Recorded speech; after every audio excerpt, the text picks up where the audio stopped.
Welcome to the Unknown Asylum, episode 10. Here we are, Wednesday Night Asylum again. Wednesday Night Asylum, episode 10.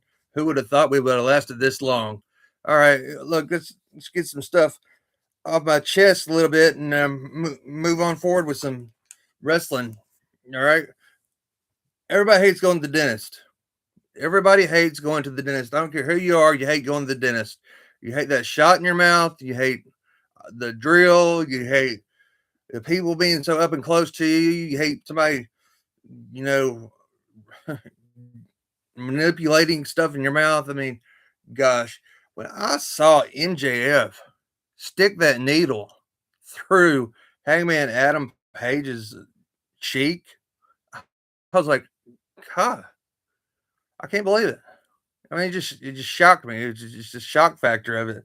And a lot of things that I've seen online is did that death match go too far? Did the death match go too far?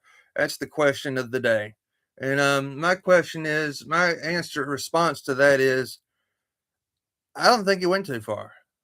I don't think it went too far because number one, that needle through the cheek won't kill Hangman Adam Page.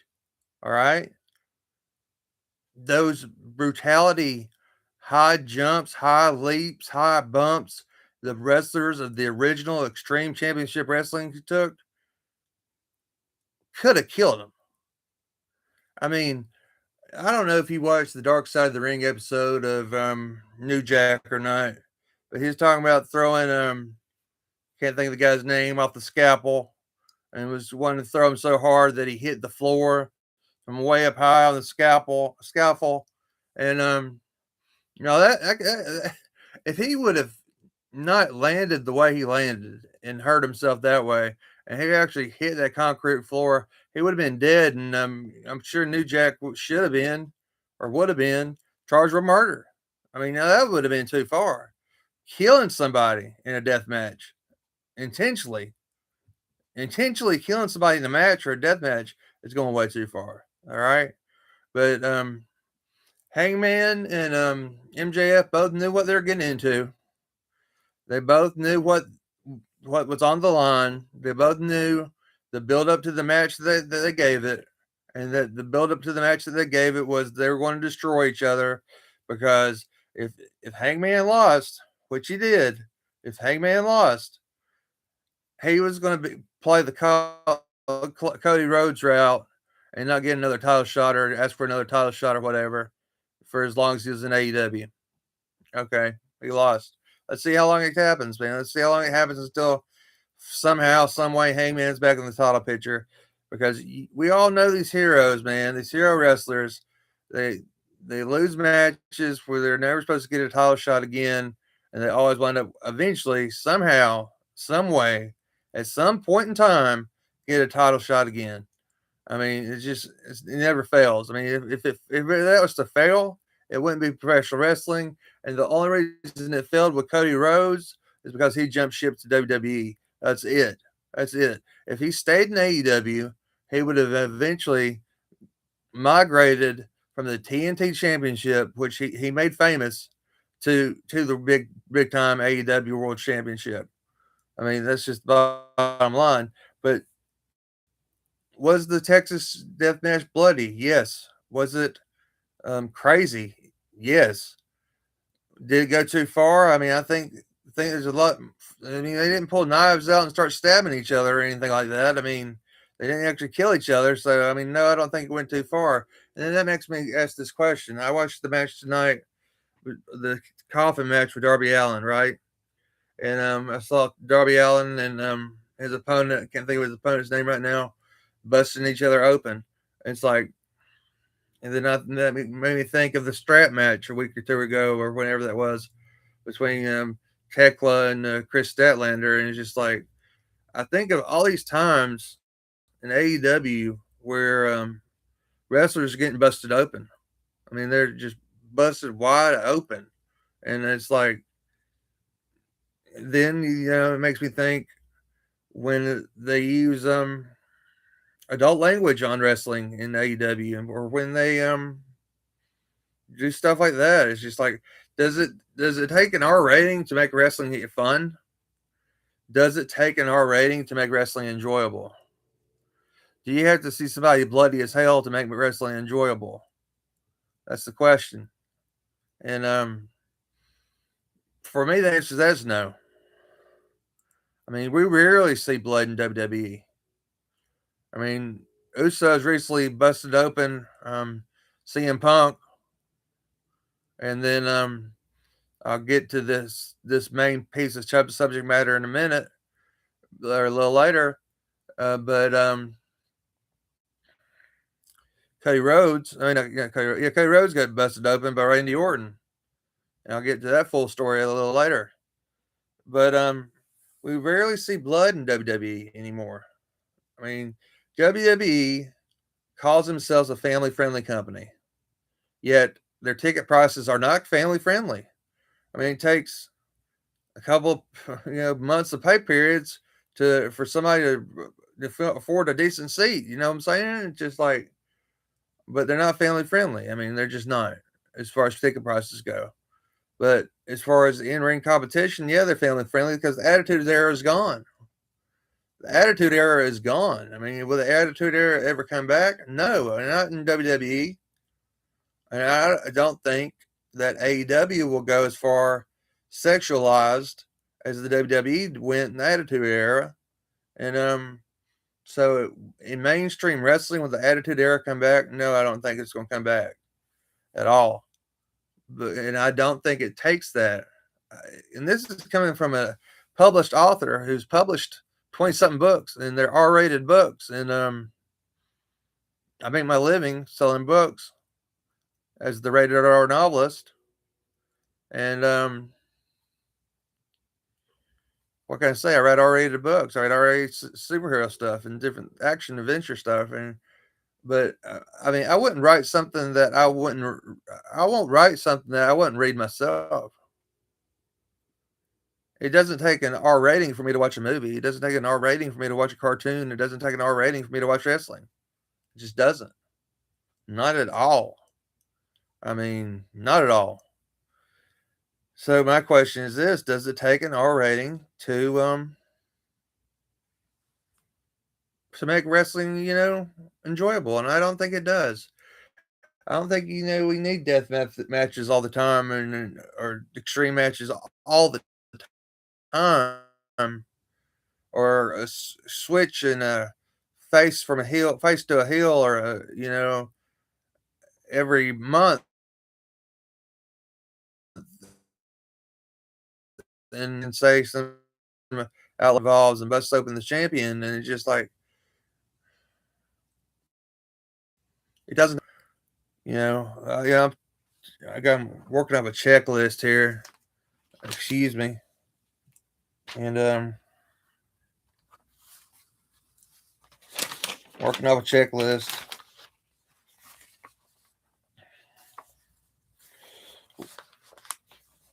This is something I've been wanting to talk about for a few weeks. JCW, Juggalo, whatever, Championship Wrestling. Juggalo Championship Wrestling is known for its carnival life, carnival like atmosphere, being since it's owned by the Insane Clown Posse. And the Insane Clown Posse brought in Vince Russo, who was the head writer for WWE, a head writer for WCW, and also is known for the Attitude Era. That's where I was getting at. That's where I was getting at. The fans of JCW were known as Juggalos. Juggalos. And I haven't watched any JCW yet. I plan to. I might do it tonight. Who knows? But I wanted to talk about it because it's like the Attitude Era, the closest thing to the Attitude Era we got, and JCW is the developmental brand to Game Changer Wrestling. Game Changer Wrestling, and the JCW World Championship can be held by a man or a woman.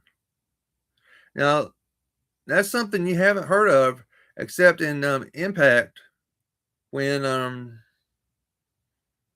about said Rachel Ellering, and that's not even the person. It's I can't think of her name. My mind's just shot tonight, y'all. I'm sorry. It's the daughter of the Four Horsemen. What are you talking about? You know what I'm talking about. Everybody hates her, and became world champion, and then became world champion. That's the only time a female has won the world championship. When China could have easily became the WWF World Championship. It's possible. JCW has a weekly YouTube YouTube wrestling show called Lunacy. Lunacy. I'm gonna have to check it out. Like I said, I'm gonna have to check it out so I can report better on JCW. And let's see here.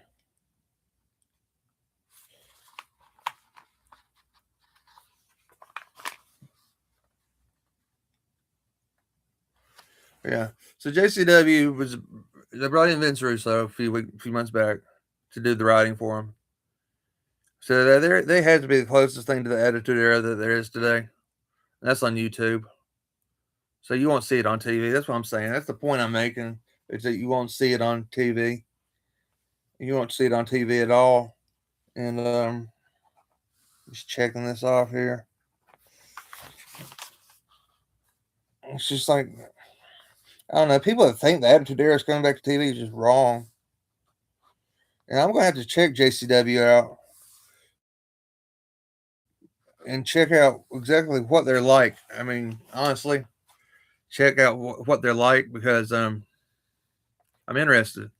I'm interested. Like I said, I've been wanting to bring up JCW here on the Unknown Asylum podcast, the Wednesday Night Asylum, for the past 2 weeks, and it's been taking me this long to try to get my facts together and decide what I want to say about it because I really didn't know where to find it at. I didn't know that they had a weekly show on YouTube. I didn't. I just seen different news bits on it, seen different reels, and as far as them having a lunacy show on YouTube, I didn't know about it, and so I am going to check that show out. Next week, I'm going to have something bigger to say about it. That's my promise. That's my promise to you, my fans. Is to check the show out and next week have something bigger to say about it. Now let's talk about some returns. Let's talk about Will Ospreay's return. Will Ospreay looked like he didn't miss a beat, man. He didn't miss a beat tonight on Dynamite. I mean, honestly. And Ospreay and Moxley, their feud is continuing right where it left off without a hiccup, man. Without a hiccup at all. And it's just like here's my question. Here is my question. My question is this: the best feud in AEW right now is it Moxley and Ospreay, or is it Kenny Omega and Swerve Strickland? Now Kenny Omega and Swerve Strickland, and I think they announced for next week.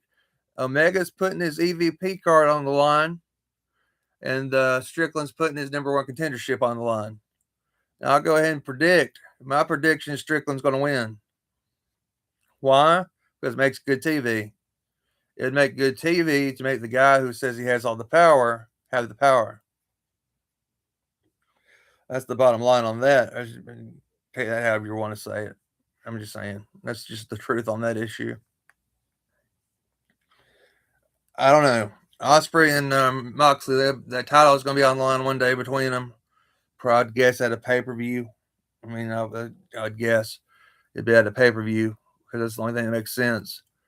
I wouldn't see it on a Saturday Night Collision or anything like that. But the title be on the line is not as big a deal as the Strickland and Omega match with the EVP title, business title, underline, and the number one contendership being on the line. I say that match is the biggest stakes AEW has ever had. Honestly. That's it for that. And let me touch on something what I was saying earlier about heel turns and bloodying people up. What about Randy Orton, y'all? What about Randy Orton finally turning heel again? I mean, Orton as a heel just makes sense. He pulls being a heel better than he does being a face. I mean, honestly, I don't trust him as a face. I mean, I can all the time count on the chance of Orton turning on whoever he's with when he's a face. God's honest truth. Even though there's probably no chance of him turning heel at the time, I'm waiting for him to. Because I don't trust him. He's a snake. And you can't trust a snake. Like you couldn't trust Stone Cold Steve Austin because he was the rattlesnake. You can't trust a snake. Honestly, y'all, please. And those that was surprised about that must have been little kids because I mean us grown ass adults. I mean we expected it. We knew about it. We knew it was going to happen. We knew it was going to happen. I mean, honestly, it just wasn't a shock. Wasn't a shock. And as far as Randy Orton and Cody Rhodes at WrestleMania, now personally, I'm gonna give my prediction on that match voluntarily, and that's I want to see Randy Orton get the strap back. I don't necessarily want to see him break John Cena's record at 17 World Championships. That's not something I have to see. That's not something I want to see. That's not something I'm begging to see. I mean, honestly, it's just like it's just not. It's just not. It's not something I want to see. It's not something I have to see. It's not something I'm begging to see. But I'm hoping he beats Cody.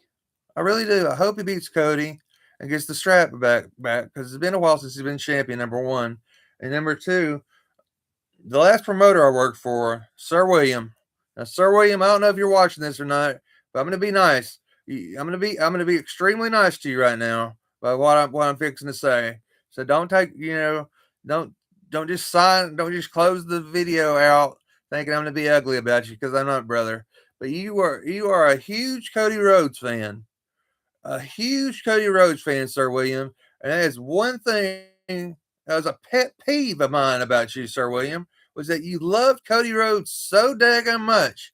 I mean, you just loved him. I mean, I'm telling you right now, you just love the man like he was Hulk Hogan or somebody, and or somebody from somebody from the '80s, anybody from the '80s, man, Undertaker or Jake the Snake Roberts or somebody who who's has has more to.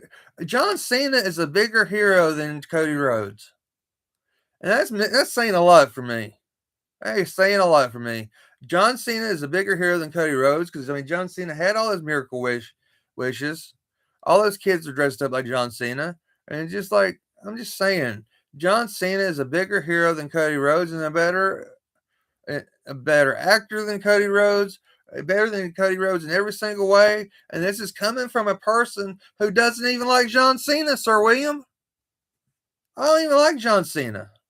I'm not a John Cena fan. But I'm being honest. I'm being honest right now on Wednesday Night Asylum. John Cena is a better wrestler, actor, everything than Cody Rhodes. So that is why I hope Randy Orton takes the title off of Cody. I know Cody just won the title a few weeks back on SmackDown, beat Drew McIntyre. But I mean, honestly, I'd feel the same way if Drew McIntyre was in the main event with Randy right now because I mean, I just think it's Randy's time. I think it's Randy's time again. And I don't like Cody. I'm sorry. I don't like Cody. I don't even like John Cena. But I mean, to each is their own. To each is their own, I guess. All right. But Cody was laying in a puddle of his own blood Friday night on SmackDown, and it's put a smile on my face when I saw those reels. And I put it in order of what had happened when. It's just like it put a smile on my face. I was cheesing. And I hope by hook or by crook, Randy Orton becomes the new champion. Just like I was asked this question earlier. I put it on my Facebook page. Ask me a question and I'll answer it. I was asked one question. And that question was, who do I want to see win between CM Punk and Roman Reigns? I want to see Roman Reigns get the title back. I really do. But I want it to be a hard fought match. Hard fought match. I don't want to see Roman destroy Punk in mere minutes or seconds. I want it to be a hard fight, real close back and forth match. And I hope in the end of that match, Roman Reigns becomes the new world heavyweight champion. That's what I want. There's your answer, Tony. Wise man. There's your answer. I mean, that's what I want. That's what I want. Honestly, I'd love to see two new champions crowned at WrestleMania. That would be interesting. All right, that'd be interesting for one. And I don't think it's happened in a while. I think since Eddie Guerrero and Chris Benoit won the same night, I don't know if I'm allowed to say his name or not, but since Eddie Guerrero and Chris Benoit won on the same night, I don't think it's happened since then. But that's what I would like to see. That's what I'd like to see. If I was writing it out, that's what would happen. All right. Now, let's move on to some MMA subject matter, and that is Ronda Rousey showing up at Revolution. Does that excite you? Ronda Rousey being part of AEW now to some degree or another. Does that excite you? Well, it excites me. It excites me. It does excite me. I am a Ronda Rousey fan. I did. I never really saw any of her MMA fights, but I will watch this fight on Netflix. But I watched her in WWE. I thought WWE misused her. Didn't really know how to use her, and I didn't think she was, given the treatment that Logan Paul was given, and getting the same build up. It just I feel like WWE could have done better for her. It really could have. I know if WWE did better for her, she wouldn't be in, in AEW or around an AEW arena right now. She just wouldn't. I mean, bottom line, she wouldn't. That's the truth on that. And WWE, man, I'm telling you, they misuse. They get these people from other companies, whether it's UFC or whether it's Impact, TNA, or whatever, or Dynamite or wherever, man. It's just like AEW, wherever. They get these people from other wrestling companies or fighting promotions, and then they don't know how to use them or they just bury them. I mean, it's like, I feel like Jordan Grace, and I'm wearing my Jordan Grace t-shirt right now. I feel like Jordan Grace should be NXT champion by now. Or should have had that behind her. Should have had being NXT champion ahead of moving to SmackDown. And I feel like she should be SmackDown champion or women's champion right now of some sort. I don't care if it's tag team. I watched, WWE, and they buried Bobby Roode, or whatever his name was. They buried Eric Young. They buried EC3. Everybody from other promotions they buried. And LA Knight currently is being buried. I'm sorry, people. Open your eyes. WWE is only out for those that started there first. If you started anywhere else, you're completely buried coming in. And I don't know of many people that's dug themselves out of it. And this is something I really wasn't even planning on talking about tonight. But you know what? I'm talking about it now. That's why we're at Wednesday Night Asylum. Because you don't know what you're going to get. But WWE completely buries these people alive. Then I don't know how if any of them get unburied. I really don't. I really don't. It's like, I don't know. It's frustrating, man. It's completely frustrating. Frustrating beyond belief. I mean, they misused Ronda Rousey. They misused her. Frustrated her and she quit. But she's coming back for an MMA fight against Gina Carano on May 16th. It's going to be on Netflix. It's Ronda's first fight since 2016 and Carano's first fight since 2009. Okay? It's a 5-round fight. 5-round fight. And it's the featherweight headliner feature, and they were going to be fighting with 4-ounce gloves on. All right? Betting fans, gambling fans, Ronda Rousey is a 500 point favorite to win. Carano is a plus 350 underdog.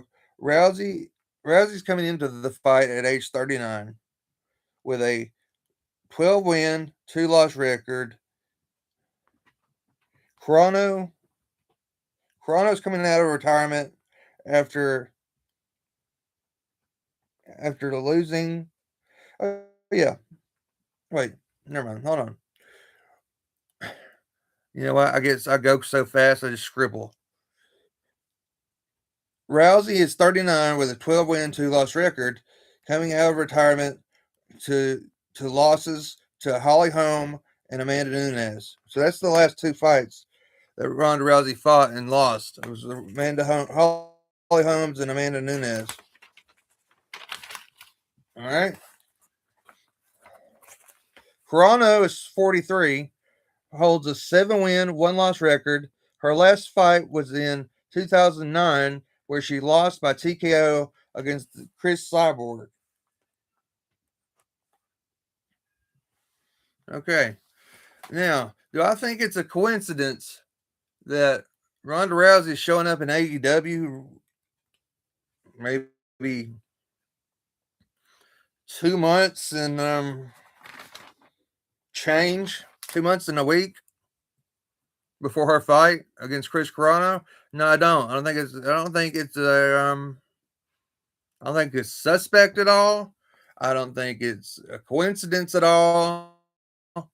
I think it's really to build more attention around the fight. You know, because people could not know much about Ronda Rousey, see her in AEW, Google her or something. The people that really live under the rock and don't know who she is, doesn't know she was a UFC fighter and doesn't know she was been a mixed martial arts fighter her entire career, except for her time in WWE, and then might stumble across the Chrono fight and might sign up for Netflix and to watch the Chrono fight on the when wouldn't I say it was the 16th? Yeah, the 16th of May. 16th of May. I mean, would it be neat if they brought Chris Carano? Is that her name? Gina Carano. Shoot, would it be neat if they brought Gina Carano in some sort of way? Maybe to stand in Tony Storm's corner and have Marina Shafir stand in Ronda Rousey's corner and have them have a match or something, or some sort of altercation where Gina Carano and Ronda Rousey's, you know, in AEW going at it, man, to bring attention to the fight. I mean, I think that'd be neat. I really do. I think that would be neat if they did something like that. I mean, I sort of remember um, Spike TV getting some sort of mixed martial arts competition put on that, and then bringing this was years ago, several years ago, and then bringing in the mixed martial arts fighters into Impact Wrestling and building up to that. And don't ask me who they were. I can't remember that. I think one was Jackson. I think. Well, I'm not sure. But yeah. Bring in Gina Carano. Bring in Ronda Rousey. Set something up and make a build up to the fight. I mean, that'd be wild. That would be absolutely wild. I would not I would not disapprove of it. I would not hate on it. I mean, a lot of people hate on Ronda Rousey, especially in a wrestling career in that WWE. I mean, but she did the best with WWE that she could. She did the best with WWE that she possibly could. And coming from somebody who trained to be a wrestler, who later had an in-ring mishap causing a concussion, who 2 weeks after that, less than 2 weeks after that, had a near fatal car wreck that caused another concussion and 4 blood clots to my brain, which caused me to be at a point to where I couldn't afford no more head injuries, and I can no longer wrestle, and so I'm not medically cleared to wrestle. I say that Ronda Rousey did a good job in the ring. I mean, she just did. I mean, she did the best she could do with the time she had. I mean, I enjoyed seeing her come out of the Rumble that year. I enjoyed following her career. with WWE. I hated when she quit. And I don't know. I'm glad to see her back. I'm glad to see her back. I'm welcoming her back. Whether she wrestles for AEW or not, I'm welcoming her back. I'm welcoming her back in the MMA. Her version, the MMA she was going to be fighting for now. I'm welcoming her back in AEW if she wants to wrestle for AEW. Hell, I'm welcoming back for in WWE if she ever get some sort of outlet there. I mean, honestly, I'm welcoming her back on the grand stage. I'm welcoming her back. And I think these people who have a problem with Ronda Rousey just don't like themselves, man. Just don't like themselves. I mean, they say stupid stuff. I mean, it goes back to what I was saying last week about Thea Hall. You know, these people are saying nasty things in her comments and stuff, and just like, guys, girls, maybe, I don't know. She wouldn't give you the time of day. If you were to, approach her with something stupid, why harass somebody in comments? I don't get it. I don't get it. I don't get it. I don't get it. I don't get it at all. And so these people that hate Ronda Rousey, I don't get it. And it's like, in all honesty, she don't care. She probably hates y'all too. I mean, most of these celebrities have people that check their stuff. You know what I'm saying? It's like they're not checking their stuff to seeing why Joe Smo in his mom's basement um, hates them. I mean, honestly, people, but wake up, wake up. Now, next week, I promise you, I will watch an episode, at least one episode of Gigolo Championship Wrestling Lunacy between now and next Wednesday when I film. I will report on that one episode. I might watch more. Who knows? I might watch more. I don't know. It just depends on how I like it. But I will check that out. I will check it out. And I'll let y'all know. And that way I have a better report on that. And by the time May 16th gets here, I will be reporting on the Ronda Rousey fight. Plain and simple. I'll report on that too. So check in next week. Wednesday Night Asylum. 10 o'clock. Right after AEW Dynamite. And be sure to check out my other almost 400 videos. Like, share, everything else. Subscribe. Be sure to subscribe, people. Subscribe. And just have a good night, y'all. Have a good night, because I'm feeling it. I'm feeling like I'm going to have a good night tonight. I'm getting ready to start my writing project back. UWO